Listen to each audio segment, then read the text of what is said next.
In 1927, a machinist in Detroit could walk into his shop and operate equipment that would still be running, unmodified, 100 years later. Not as museum pieces, as working tools, daily drivers, machines that cut straighter, lasted longer, and produced better work than anything you can buy new today. Your grandfather knew this. He kept a cast iron drill press in his garage that his father bought in 1923.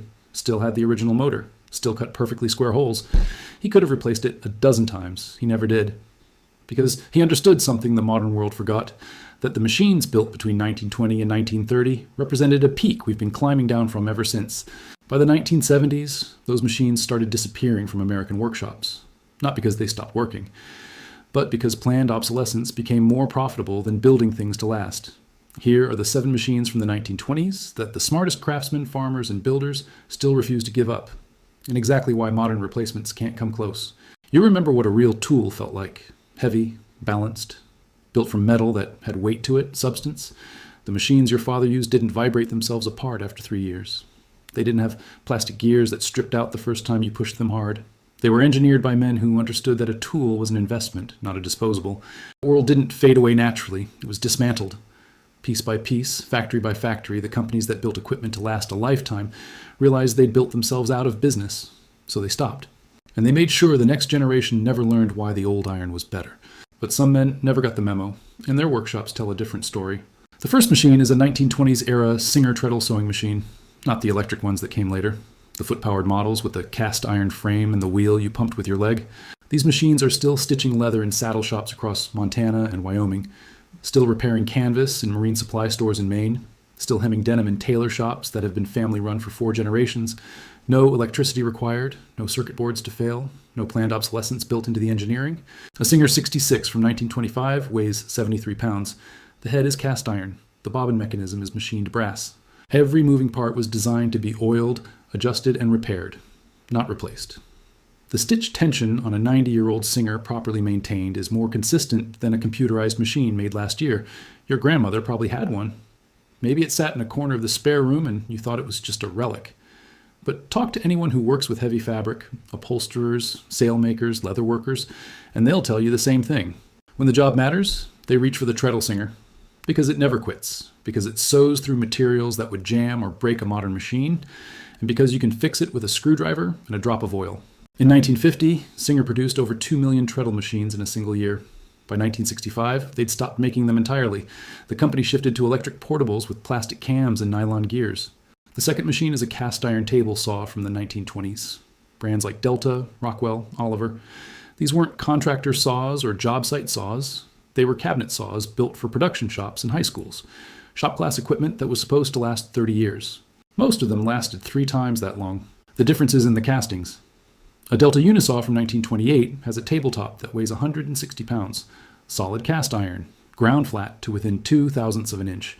That mass absorbs vibration. It keeps the blade stable. It makes cuts that a stamped steel table from a modern big box saw simply cannot replicate.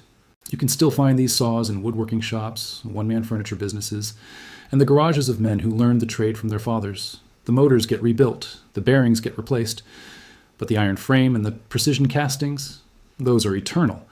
A saw from 1924 will still rip oak planks straighter than anything sold at a chain store today, and it'll do it for another 100 years if you keep it oiled. Here's where the timeline gets suspicious. In the 1960s and 70s, American tool companies started replacing cast iron with stamped steel and aluminum. Lighter, they said, more portable, easier to ship. What they didn't say was cheaper to manufacture and designed to wear out faster. By 1985, you couldn't buy a new table saw with the same build quality as a 1925 Delta, not because the engineering was lost, because the profit model changed. The third machine is a 1920s Maytag wringer washer, the kind with the hand-cranked rollers on top. These machines are still running on off-grid homesteads, Amish farms, and remote cabins from Alaska to the Ozarks. A Maytag Model 30 from 1922 was built around a cast aluminum tub and a 1-cylinder gasoline engine that sounds like a lawnmower. Later models used electric motors, but the core design stayed the same. Agitate the clothes in hot soapy water, then feed them through 2 rubber rollers to squeeze out the water. Simple, repairable, unstoppable. Modern high-efficiency washers have computers, touchscreens, and 17 wash cycles. They also break down every 4 to 7 years on average. A 1920s Maytag, maintained properly, runs for generations. No circuit board, no error codes, just mechanical parts you can see, touch and fix with basic hand tools. Your great-grandmother did laundry for a family of 6 with one of these machines. She didn't think of it as primitive, she thought of it as reliable, and she was right. And if you ever watched your grandmother feed wet sheets through those rollers on a Monday morning, the smell of Fell's Naphtha soap still in the air, you know exactly what I mean. That wasn't just laundry, that was a woman who understood her equipment, who knew that machine would start every single time. The 4th machine is a floor-standing drill press from the 1920s. Brands like Walker Turner, Craftsman, Delta Milwaukee, cast iron base, cast iron column, a table that adjusts on a rack and pinion gear, and a motor that spins a chuck through a belt drive system that lets you change speeds by moving the belt to different pulleys. These machines are still the backbone of small machine shops, gunsmithing operations, and the home workshops of men who do precision work. The reason is simple. A drill press from 1926 doesn't flex. The castings are so heavy and so rigid that the bit stays exactly where you set it. The runout on a 90-year-old Walker Turner, if the bearings are good, can be as tight as 5/1000ths of an inch. That's precision you can't buy in a modern benchtop drill press at any price. Walk into any serious gunsmith shop and you'll see one standing in the corner, still drilling perfectly centered pinholes, still tapping threads that line up flawlessly. When the tolerance matters, you don't trust a machine made last year. You trust the iron your grandfather trusted. But this next one is the machine that hits the hardest, because this is the one they actively removed from American homes and replaced with something that doesn't work nearly as well. The 5th machine is a 1920s era kitchen range, specifically the cast iron wood or coal ranges made by companies like Glenwood, Home Comfort, and Majestic. These were not camping stoves. They were the primary cooking and heating appliance in millions of American homes. 6 burners on top, a firebox below, an oven with walls 3 inches thick, a water reservoir on the side that gave you hot water all day. And they're still in daily use in farmhouses across the upper Midwest and New England, not as antiques as stoves. A Glenwood range from 1924 weighs over 800 pounds. The cooking surface is 1/4-inch cast iron. The oven holds temperature more evenly than a modern convection oven because of the sheer thermal mass. You can bake bread, roast a turkey, simmer a stock pot, heat a kettle, and warm a room, all at the same time with no thermostat, no gas line, no electric bill. You'd think this kind of stove died because it stopped working. The truth is the exact opposite. It died because utility companies convinced America that electric and gas ranges were more modern, more convenient. And they were, for the utility companies. For the homeowner, a wood range meant independence. It meant you didn't need the grid.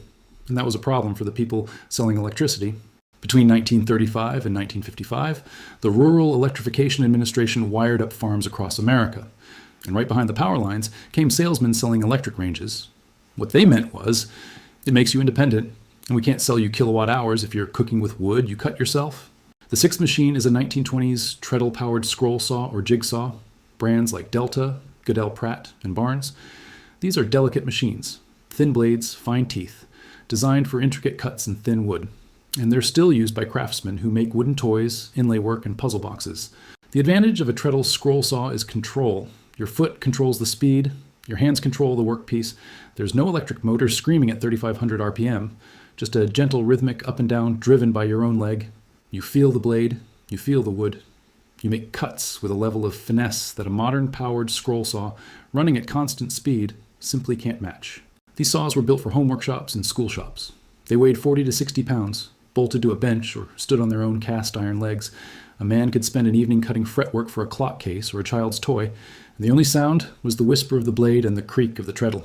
By 1960, they were almost all gone from catalogs, replaced by electric models. Faster, yes. Better? Not if you ask the men still using the treadle saws their grandfathers left them. The 7th machine is a 1920s era hand crank grain mill. Brands like Corona, Retzel, and the old Quaker City mills. Cast iron body, steel burrs, a wooden handle. You clamp it to a table, pour in wheat or corn, and crank. Fresh flour comes out the bottom. These mills are still grinding grain on homesteads, organic bakeries, and in the kitchens of people who care what goes into their bread. A Corona mill from 1925 will grind 20 pounds of wheat berries into flour in half an hour of steady cranking. The flour is fresher than anything you can buy. The nutritional content is higher because the oils in the grain haven't oxidized yet. And the mill will outlast you, your children, and your grandchildren. Modern electric grain mills exist. They're faster. They're also louder, more expensive, and dependent on power. A hand crank mill from the 1920s needs nothing but your arm in 5 minutes. No motor to burn out. No parts you can't replace with basic metalworking. If you made it this far, you already understand something most people never will about what this country used to build. These machines weren't designed to be replaced. They were designed to be kept, maintained, passed down, used until the day you died, and then used by your children. Your grandfather didn't keep that old drill press because he couldn't afford a new one. He kept it because the new ones were garbage by comparison. Plastic gears, thin castings, built-in obsolescence. He'd seen it happen, watched American manufacturing shift from pride to profit, from quality to quarterly earnings. He couldn't stop the tide, but he could refuse to ride it. And so he kept the machines that worked. The iron, the brass, the leather belts, and the hand-forged steel. That's what these 7 machines represent. They're not nostalgia, they're proof. Proof that we used to build things that lasted. Proof that the men who ran those machines understood quality in a way the modern world has forgotten. And proof that the smartest craftsmen alive today know the difference, which is why they're still running equipment from 1924. These machines aren't museum pieces. They're working tools in the hands of men who refuse to accept that newer means better. They've watched modern equipment fail, they've replaced plastic parts that couldn't handle real work, and they've gone back to the iron and the brass and the leather because those materials don't lie. They either hold up or they don't. And the machines from the 1920s are still holding up. You can't buy most of these machines new anymore, but you can still find them. Estate sales, barn auctions, the back corners of old tool shops. And when you find one, when you put your hands on cast iron that's been ground flat and true, when you feel the heft of a machine built to last a century, you'll know exactly what your grandfather knew. That we used to build things right, and some of us still remember how. If this hit home, share it with someone who needs to hear it, and subscribe, because there are a lot more machines they stopped building and a lot more reasons why the old iron still matters. Next time, we're looking at the hand tools from the 1930s that modern versions can't replicate, and the one tool every man's grandfather had that you can't buy at any price today.